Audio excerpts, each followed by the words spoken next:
ای سلامم ای سرودم ای نگهبانی وجودم،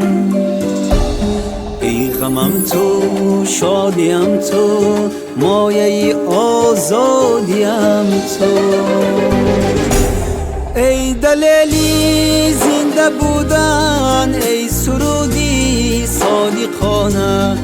ای دلیلی زنده ماندن جان پناهی جاودانه، ای وطن هستی سرودم هم نگهبانی وجودم، ای وطن هستی سرودم هم نگهبانی وجودم.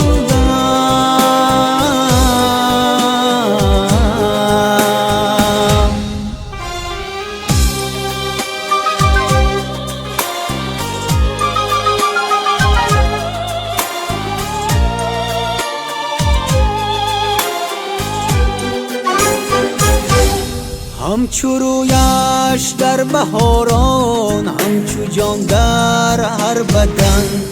مثل بوی عطر گلها، مثل سبزی چمن، مثل رازی شعری حافظ، مثل آوازی قناری، همچو یادی خوشترین ها، همچو بارانی بهاری، ای وطن هستی سرودم هم نگهبانی وجودم، ای وطن هستی سرودم هم نگهبانی وجودم.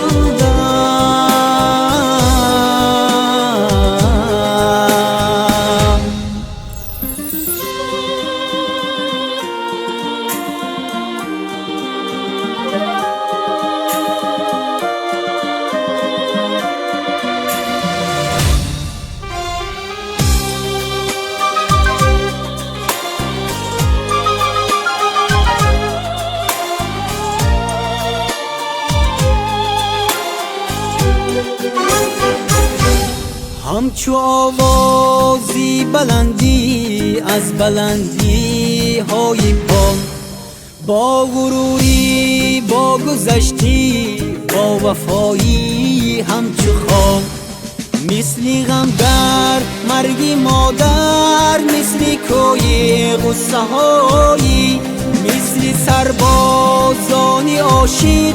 قهرمانی قصه هایی،